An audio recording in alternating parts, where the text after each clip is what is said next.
आइए आइए बेटा साहब, ये है हमारे सही सलामत बैंक के जनरल मैनेजर सुभाष पाटिल जी।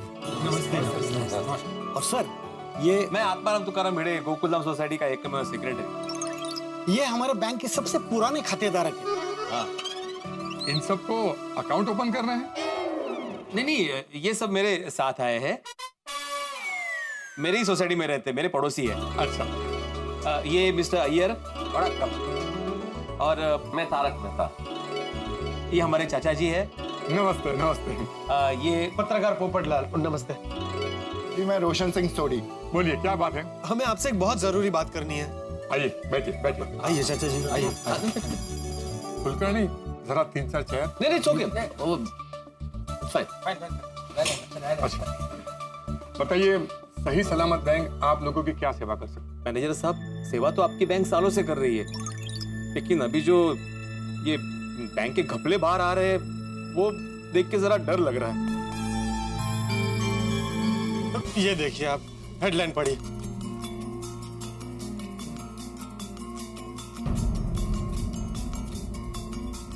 देखा मैनेजर साहब, सीधी सादी बैंक में करीब 800 करोड़ रुपए का घपला हुआ है।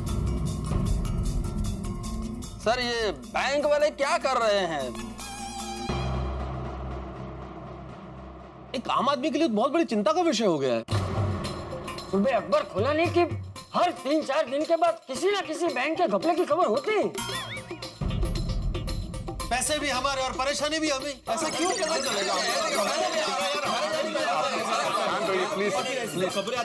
मैनेजर साहब, हम लोग तो यही जानने आए हैं, आम आदमी का पैसा बैंक अकाउंट में सेफ है कि नहीं? हाँ जी हाँ जी हाँ, सभी के पैसे बैंक में सेफ है। कि मैनेजर साहब, जिस तरह से अखबार में बैंक के घपलों की खबर आ रही है वो सब देखकर बहुत डर लग रहा है। मैं तो सोच रहा हूँ कि इस बैंक में मेरी जो एफडी है वो मैं पैसे निकालूं और कहीं और इन्वेस्ट कर दूं। क्यों? मतलब भगवान न करे, लेकिन अगर कहीं आपकी सही सलामत बैंक में भी घपला हो गया तो? और सर ये कॉमन मैन का मेहनत से कमाया हुआ पैसा होता है। सारी बचत बैंक अकाउंट्स में ही जमा होती। अगर बैंक को कुछ हो गया तो हम जैसे आम आदमी का क्या होगा? अरे मेरी तो अभी तक शादी भी नहीं हुई है। और बैंक अकाउंट में जो हमारा पैसा होता है उसका तो इंश्योरेंस भी नहीं होता। मैनेजर साहब, बैंक में मेरे जो पैसे हैं उसके भरोसे ही मैंने बहुत सारे सपने देखे। भगवान न करे, लेकिन अगर बैंक में कोई गड़बड़ हो गई तो मैं क्या करूंगा? देखिए मैनेजर साहब, हम सबकी चिंता बहुत स्वाभाविक है। एक सामान्य मध्यम वर्गीय इंसान के लिए बैंक सर्वश्रेष्ठ विकल्प होता है। और अगर बैंकों में भी ऐसे घपले होने लगे तो हम लोग कहाँ जाएंगे, क्या करेंगे? हाँ, देखिए सरकार पूरी कोशिश कर रही है कि ये घपले बंद हो। नहीं सर, जब सरकार कोशिश कर रही है तो फिर भी ये घपले क्यों हो रहे हैं? हाँ, परिणाम तो आ ही नहीं रहे। अरे कोशिश के बाद कोई परिणाम तो आना चाहिए। आप प्लीज शांत हो जाइए, मैं सब कुछ समझाता हूँ। अरे मैनेजर साहब, बैंक के घपलों ने पूरे देश को गर्म तवे पर बिठा कर रखा है। हम लोग शांत कैसे रहे? प्लीज आप मेरी बात तो सुनिए। सुन लीजिए भाई, एक बार बोलने दीजिए। पोपटलाल, एक बार मैनेजर साहब क्या कहते हैं बोले। हाँ बोलिए सर, बोलिए। देखिए, आम आदमी के जो भी सपने होते हैं, घर के, गाड़ी के, बच्चों की एजुकेशन के, उज्जवल भविष्य के, ये सारे सपने बैंक की लोन से पूरे हो सकते हैं। बैंक तो शादी करने के लिए भी लोन देता है। किसी भी इंसान को छोटी मोटी लोन चाहिए तो बैंक देता ही है, और उस पे जो ब्याज आता है उसी पे से तो बैंक का कारोबार चलता है। लेकिन मैनेजर साहब, बैंक जो लोन देता है वो पैसे आम जनता के ही तो होते हैं ना? बिल्कुल, आम जनता के ही होते हैं। यही तो मैं कह रहा हूँ। जब आम जनता बैंक में पैसे डिपॉजिट करती है और उस पे जो ब्याज मिलता है, वो ब्याज कहाँ से आता है? वो प्रॉफिट कहाँ से आता है? क्या बैंक देता है वो ब्याज? नहीं। आपके पैसे से बैंक जो लोन देता है, उस लोन पे जो ब्याज आता है, उसी से बैंक का कारोबार चलता है। इसमें से कुछ हिस्सा आपको मिलता है और पूरा व्यवहार परस्पर चलता है। और जितने ज्यादा लोग बैंक में लोन लेते हैं उतना ही ब्याज ज्यादा जमा होता है और उतना ही बैंक को फायदा होता है। बिल्कुल, जब बैंक का फायदा होता है तो सामान्य लोगों का भी फायदा होता है। बैंक में जितने ज्यादा लोग पैसे जमा करवाएंगे, बैंक उतना ही समृद्ध होगा, और बैंक समृद्ध होगा तो बैंक ब्याज भी कम लेगा। सब कुछ एक दूसरे से जुड़ा हुआ है। आपका फायदा मतलब बैंक का फायदा, और बैंक का फायदा मतलब पूरे देश का फायदा। मैनेजर साहब, तुम्हारी गल एकदम ठीक है, पर लोगों का पैसा तो डूब ही रहा है। लोन देने के पहले आप लोग कागजात चेक नहीं करते? आम आदमी को 1-2 लाख का लोन चाहिए तो आप लोग 1000 पेपर्स मांगते हैं। यहाँ करोड़ों के लोन आप बिना पेपर्स देके सैंक्शन कर देते हैं। बैंक किसी को भी लोन नहीं दे देता है मिस्टर। पूरे डॉक्यूमेंट्स और पर्सन की एलिजिबिलिटी चेक करने के बाद ही लोन मिलता है। अब तो ये सवाल और ज्यादा प्रासंगिक हो गया है मैनेजर साहब। अगर आप सारे कागजात चेक करते हैं, सब कुछ देख के लोन देते हैं, तो फिर ये घपले हो क्यों रहे हैं? हाँ, और इसके लिए रिस्पॉन्सिबल कौन है? हम ही हैं। मतलब चाचा जी, हर एक क्षेत्र में कुछ अच्छे लोग और कुछ बुरे लोग होते हैं। कुछ बैंक के कुछ कर्मचारी लालची है, वो ही जिम्मेदार है इस सब के लिए। कुछ ऐसे ही बेईमान कर्मचारियों की वजह से बैंकिंग सिस्टम के ऊपर सवाल खड़ा हो गया। जिन जिन लोगों ने लोन लिया है पर वापस देने की नीयत नहीं है, ऐसे लोगों की मानसिकता बैंक के गफलों के लिए जिम्मेदार है। जो भी इस गफलों के लिए जिम्मेदार है, वो पुलिस और सरकार की नजरों में है। वो बच नहीं पाएंगे। लेकिन जो लोग देश छोड़ के भाग गए उनका क्या? उनको भी आज नहीं तो कल वापस आना ही पड़ेगा, और अगर वो वापस नहीं आए तो पूरी जिंदगी उनको भागते रहना पड़ेगा और छिप छिप के जीना पड़ेगा। बताइए, अब ऐसी जिंदगी का कोई फायदा है? इस तरह के पैसे का क्या फायदा? Correct, exactly. इसलिए चिंता मत कीजिए सर, सरकार बैंक को प्रोटेक्ट करती है। अगर सभी बैंक में घपला होने लगा तो देश तो खत्म हो जाएगा। इसलिए निश्चिंत रहिए, बैंक आपके साथ है। आप बैंक के साथ रहिए और देश की उन्नति में भागीदार बनिए। देखिए, बैंक और बैंक से मिलने वाला लोन आम आदमी की ताकत है, उसे कमजोरी मत बनाइए। करेक्ट। मतलब कुल मिला के आपके सही सलामत बैंक में जो मेरी एफडी है वो सही सलामत ही है। बिल्कुल बिल्कुल सही सलामत ही है। देखिए मैनेजर साहब, आपने जो कुछ भी बताया वो हमें समझ में आ गया। फिर भी एक बात कहे बिना मैं नहीं रह पाऊंगा। हाँ बोलिए। क्या है कि सब लोग विश्वास के साथ अपनी मेहनत की कमाई बैंक में जमा करते हैं। यूँ समझिए कि उनका भविष्य आपके हाथों में होता है। तो आप लोग ये जिम्मेदारी एकदम ईमानदारी से निभाना। हाँ? जी चाचा जी। और रब जी से यही अरदास है, सब लोगों के पैसे सब बैंकों में हमेशा सुरक्षित रहे, और ये जो घोटालों का सिलसिला है ना, ये बंद हो। मैनेजर साहब, आपने जो ये विस्तार से हम सबको इस सारी बैंकिंग सिस्टम के बारे में समझाया और हमें जो विश्वास दिलाया उसके लिए बहुत बहुत धन्यवाद, और जो वक्त दिया उसके लिए बहुत बहुत थैंक यू। अब मैं विश्वास के साथ अपनी एफडी रिन्यू करवा सकता हूँ। अरे कर सकता हूँ क्या, मैं खुद आपकी एफडी रिन्यू कर देता हूँ। अरे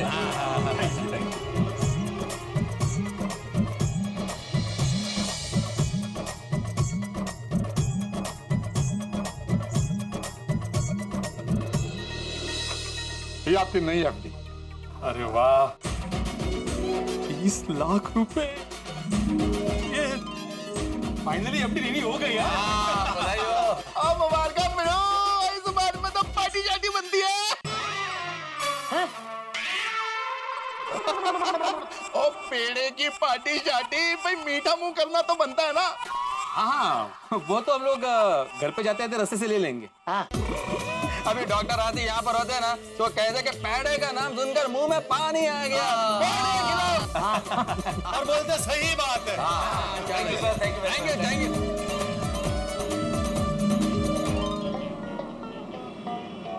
ए माधवी, लवकर बाहेर ये। ए माधवी, काय झालं? माधवी, फाइनली हमारी एफडी मैच्योर हो गई। 30 लाख रुपए के मालिक हो गए हम लोग, लखपति हो गए। आपने देखे इतने सारे पैसे कैसे लग रहे थे? बेटा भी ऐसे थोड़ी दिखते हो, तो बैंक में रहेंगे ना पैसे। अरे ओ, करत।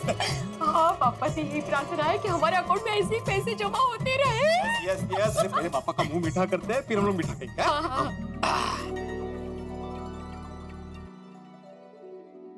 हे गणपति बाप्पा, आज आपके आशीर्वाद से हमने थोड़े थोड़े करके जो पैसे जमा किए थे आज वो आंकड़ा ब्याज के साथ पूरे 30 लाख तक पहुंच गया है। इतनी सारी खुशियां देने के लिए बहुत बहुत धन्यवाद पापा। बस इस खुशी में कहीं बहक न जाए इतना ध्यान रखना। और पापा हमारी सोनू जीवन में बहुत बहुत आगे बढ़े, दुनिया में नाम रोशन करे। हमारी मेहनत से ऐसे ही एफडीज बनती रहे, बैंक में थोड़े थोड़े ही सही लेकिन पैसे जमा होते रहे, परिवार में सबकी तबीयत अच्छी रहे, गोकुल धाम में शांति बनी रहे, टप्पू सेना बहुत प्रगति करे, आचार्य पापा और ट्यूशन का क्लास अच्छे से चलता रहे। बाहर से तो कितना मांगेंगे। सॉरी सॉरी, गणपति बप्पा मोरया, मंगल मूर्ति मोरया। ये मस्त आहे हं? वाह वाह, मस्त है ना? एका माणसाची मज्जा आहे बुवा आज। काय? आपके लिए मस्त पैकी खाने में स्पेशल कुछ बना है। हो क्या है स्पेशल? पुरणपोळी, मसाले भात, कोथिंबीर वडी और झणझणीत कोल्हापुरी ठेचा। हो क्या बात है, क्या स्पेशल मेन्यू है आज। ये मधु, ये आप प्यार से मुझे मधु करके बुलाते हो ना, उससे मुझे एनर्जी मिलती है सब बनाने की। अच्छा तो आज तुम प्यार से मेरा नाम लेके बुलाओ ना। क्या आपका नाम लेके? हाँ। गायत्री। अरे गायत्री क्या है उसमें, बुलाओ बुलाओ। नहीं नहीं, मुझे शर्म आती है। अरे शर्माने का क्या बात है उसमें, बोलो ना। नहीं मला लाज वाटते। अरे लाज क्या वाटायचं, हम दोनों के सिवा यहाँ पे है ही कौन? नहीं वो देख रहे हैं। कौन? पापा। माधवी, बापा को साक्षी मानकर हमने शादी की है, उनसे क्या शर्माना। बोलो बोलो। और वैसे भी आज खुशी का दिन है, 30 लाख के मालिक हुए हम। हाँ येते हो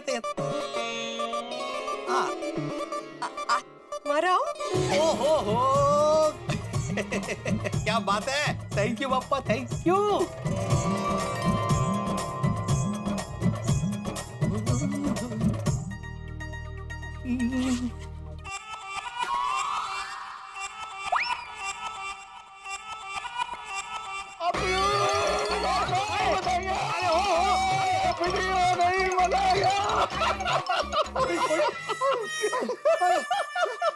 एक बार और नहीं, क्या सोड़ी तुम, क्या कभी भी आके उठा लेते हो, बार उठा लेते हो भाई। मैं तो करूंगा भाई। अरे बच्चे की तरह बोल रहे हो जिद करके, मैं तो करूंगा। अरे भाई भगवान न करे कब्र में मोच अगर कुछ हो गया तो लेने के देने पड़ जाएंगे ना। ओ पिड़ो, ये यारों का प्यार है, और यारों के प्यार का जो प्रेशर होता है ना, वो बहुत अच्छा होता है। और ये पंजाब का पुत्र रोशन सिंह सोढ़ी अपने दोस्तों को जब उठाता है ना, तो लेने के देने नहीं, लेने के लेने पड़ जाते हैं। मैं इतने प्यार से तेरे लिए कुछ लाके आया थी। अरे वाह, पर अब तुझे नहीं खिलाऊंगा, अब तो ये सिर्फ सोनू और माधवी भाभी खाएंगे। माधवी भाभी। अरे सोडी भाई, आप कब आए? और माधवी भाभी बस अभी आया। अच्छा। वो रोशन डार्लिंग को जैसे ही पता चला ना आप लोगों की एफडी रिन्यू हुई है, तो उसने मस्त पार्टी स्टाइल का ये मावा केक बना के भेजा है। ओह कितने गोड़। अरे माधवी भाभी, ये सिर्फ आप और सोनू ही खाएंगे। कहाँ? जिनकी कमर में दोस्तों के उठाने से प्रेशर आया था ना, उनको नहीं मिलेगा ये केक। समझ गई मैं क्या चल रहा है आप दोनों में। अभी क्या करे माधवी, मेरे नसीब में तो है नहीं इतना अच्छा मावा केक, तुम और सोनू ही खा लेना।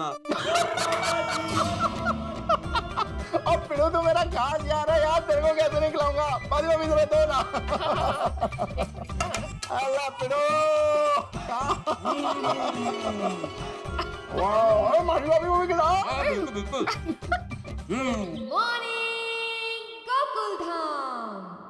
अरे यार पिछले 1 घंटे से 2 मिनट कर रही हूँ, जल्दी करो ना अंजलि, मुझे देर हो रही है आज। क्या खबरें हैं?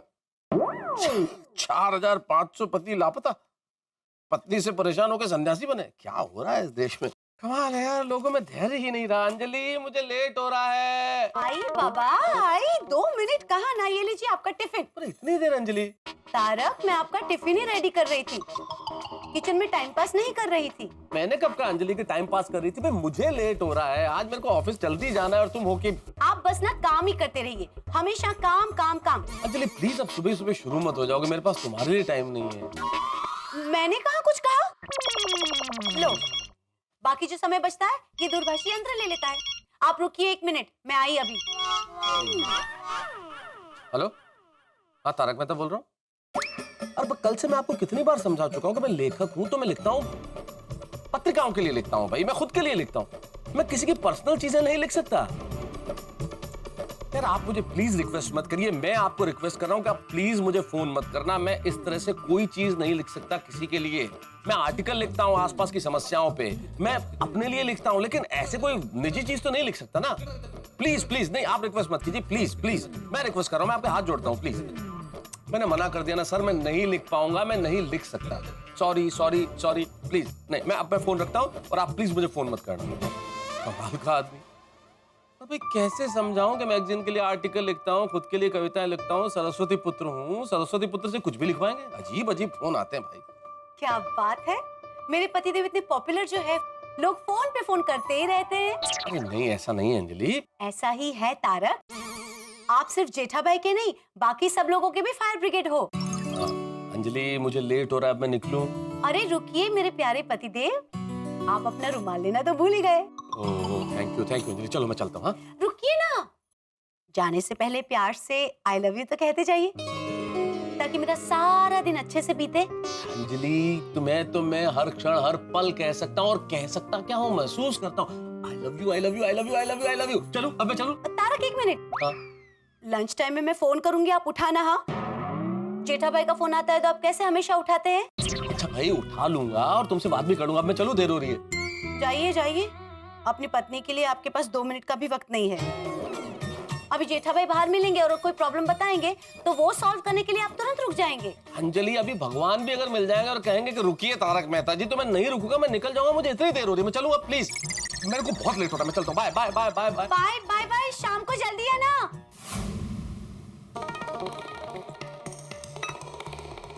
अरे बाप रे, दुकान जाने में बहुत लेट हो गया।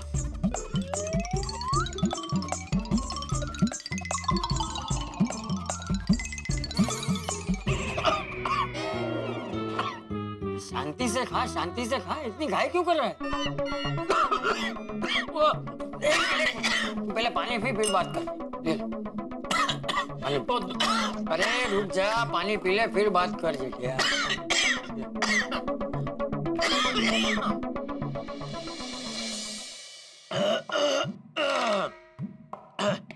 सॉरी बापूजी, वो दुकान जाने में देर हो रही है ना, इसलिए थोड़ा जल्दी जल्दी खा रहा। तू एक काम कर जेठिया, तू है ना पेट पे चेन बनवा ले। तो क्या है ना, जब भी तुझे दुकान जाने में देर हो रही हो तभी क्या करने का, चेन खोल के खाना सीधा पेट में रख देना। तो ये खाना चबाने में जो टाइम जा रहा है उसकी मगजमारी भी नहीं रहेगी और तेरा पेट भी भर जाएगा। आइडिया अच्छा है बापूजी, मैं हाथी भाई से पूछूंगा। सॉरी बापूजी, वो आपने मजाक की शुरुआत की तो मैंने भी लग गया थोड़ी मजाक कर ली। शांति से खा भाई, शांति से खा। 2-5 मिनट दुकान देर से जाएगा तो कुछ नहीं बिगड़ेगा, लेकिन खाना अगर गले में अटक गया ना तो तबीयत बिगड़ने में देर नहीं लगेगी, इसलिए शांति से खा। हो गया बापू, हो गया। दादाजी मैं आपको एक पहेली पूछूं? पहेली? अच्छा उखाड़ू? हाँ पूछ। तो बताइए, ऐसी कौन सी चीज है जिसे आगे से भगवान ने और पीछे से इंसान ने बनाई है? आगे से भगवान ने बनाया, पीछे से इंसान ने बनाया। सोचिए। पता नहीं भाई, तू ही बता दे। बैलगाड़ी, जिसे आगे से भगवान ने और पीछे से इंसान ने बनाई है। अरे हाँ बराबर। बाबूजी मैं निकलता हूँ। पापा मैं आपको एक पहेली पूछूं? बेटा अभी नहीं, अभी मुझे दुकान जाने में लेट हो रहा है। पापा एक पहेली प्लीज, एक पहेली। अरे बेटा ये बच्चों के खेल में मुझे क्या घसीट रहा है, तो अपनी टप्पू सेना के साथ खेल जा। अरे उसमें बच्चों का खेल क्या जेठिया, कोई भी खेल खेलने की कोई उम्र नहीं होती, किसी भी उम्र में कोई भी खेल खेल सकते हैं। अरे खेल खेलने से शरीर स्फूर्तिला और दिमाग तेज होता है। नहीं ऐसा कुछ नहीं है बापूजी, मैं देखिए कहाँ कोई खेल खेलता हूँ, फिर भी मेरा दिमाग तो तेज ही है। अच्छा पापा, अगर आपका दिमाग तेज है तो मेरी पहेली का जवाब दीजिए ना। देखिए 2 मिनट लगेंगे, जवाब देके जा। तब पूछ। अच्छा तो बताइए पापा, ऐसी कौन सी चीज है जो अच्छी नहीं है फिर भी लोग उसे पीने की सलाह देते हैं? सोचिए। अच्छी नहीं है फिर भी पीने की सलाह देते हैं। दवाई दवाई दवाई अच्छी नहीं है। कड़वी कड़वी होती है ना बापूजी, फिर भी उसे पीने की सलाह तो मिलती ही है। रॉन्ग आंसर पापा, सोचिए सोचिए। अरे छोड़ ना भाई अभी। सोच सोच, तेरा दिमाग तो बहुत तेज है ना, अभी जवाब दे। है ना, दिमाग तेज है लेकिन अभी क्या वो दुकान जाने में लगा हुआ है ना, इसलिए यहाँ ठीक से काम नहीं कर पा रहा है बापूजी। चल चल अबे कपूड़ा, दे दे जवाब। हाँ दे दे चल। जवाब है गुस्सा। गुस्सा?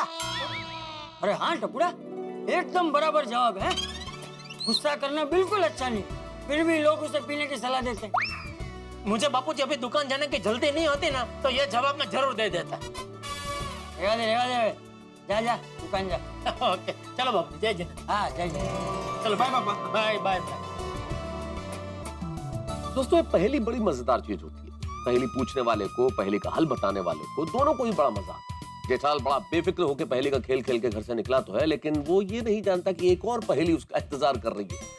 अब वो एक और पहेली क्या है ये तो मैं इस वक्त आपको नहीं बता सकता, लेकिन आप भी सोचने की चिंता छोड़ दीजिए, बिल्कुल टेंशन मत लीजिए। लेकिन पहेली तो है। अब ये पहेली कौन सी है और देखना ये है कि क्या इस पहेली को बूझ पाता है जेठालाल, क्या पहेली का हल निकाल पाएगा, पहेली का उत्तर जान पाएगा, या फिर ये पहेली कुछ और करने ही वाली है। अब ये तो बड़ी पहेली है, लेकिन इस पहेली का हल मिलेगा आपको जब आप देखेंगे तारक मेहता का उल्टा चश्मा। तो क्या होता है जेठालाल के साथ, बस देखते रहिए। हंसने के लिए किसी पहेली की आवश्यकता नहीं है, हंसते रहिए, देखते रहिए, हंसते रहिए।